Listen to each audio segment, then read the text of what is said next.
Today, I'd like to welcome my dear friends, Sean and Bethany Walker. They are living in Houston, Texas. When I first met them, I met them through the Mission Conference, and they were workers in Central Asia, where they served for a total of 11 years. And just a couple, 3 years ago, they've returned to the States. What are you folks doing these days, professionally and at home?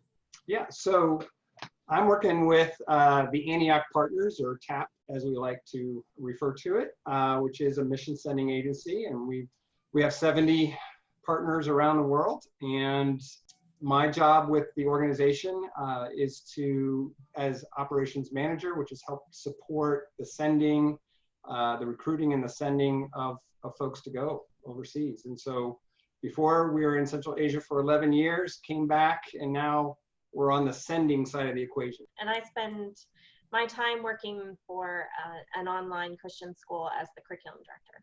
And where's your school based out of? Is it based out of Houston? No, it's located in South Haven, Mississippi, but we have students all over the world. I was teaching elementary language arts for the last 2.5 years for the school, and I don't know, about 50 or 60% of my students were serving overseas with their parents. Sean, I understand you have a new role that you're serving more closer to Houston. Tell us about that. Yeah. So I'm just took on a pastor position, half-time pastor position at a small Eco-Presbyterian church in Spring, which is about a half mile or 30 minutes away, a half hour away from us. And that's getting off to a good start? Well, it's been a challenge with COVID, of course. And this congregation is small and pretty elderly. So we do everything online right now, just to try to minimize the risk to the congregation. So how else have your plans changed, your ministry plans, due to COVID? Yeah. Well, we had a trip to Central Asia planned, a vision trip that we have been thinking about and praying about and wanting to do ever since we came back to the States 3 years ago. We rescheduled this vision trip for this spring in May, and we had a great team forming, including you and your son Matthew, who are going to join us. And we had 4 other folks, the great folks that were going to join us, and we're getting all excited to go, and especially to do a retreat for the cross-cultural workers there.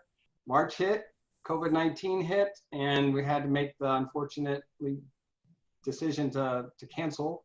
We've noticed that and have been encouraged by how many workers have stayed on the field across the world, and in many different, sent by many organizations and denominations, and how that work and that presence and that continued staying has really been an example. That's been a positive. And also, we have had at TAP an applicant from the New Wilmington Mission Conference family who is looking to serve in Central Asia, and so we're really excited about that. Where would you say you've seen God working through the pandemic situation?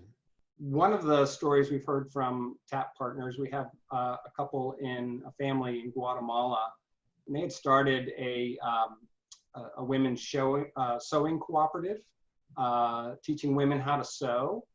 And they started to make masks there in their village. And then they ended up getting an order from the government in order to make like 10,000 masks.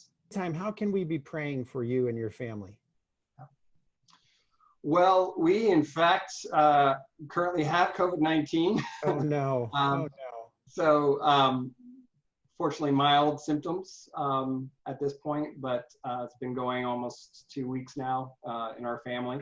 And so just certainly pray for our full recovery from that. And yeah, just to continue in our work in ministry, for me, balancing 2 jobs, both of which could easily be a full-time job, can be a challenge, especially when I'm sick.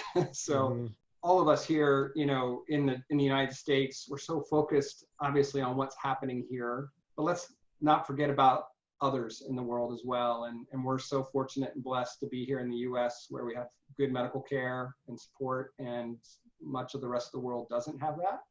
And I think one of the things that's been really neat is watching our kids who grew up overseas and their interactions with folks that they met overseas, and still continuing to communicate.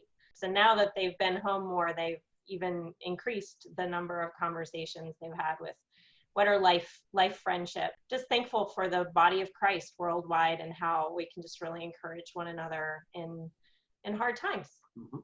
Well, again, I thank you, Sean and Bethany, for taking some time out of your day, especially since you're sick. I really appreciate that. But we will be praying for you and for your health. And we hope you and your entire family gets back to good health quickly, and that we get to see you again in person.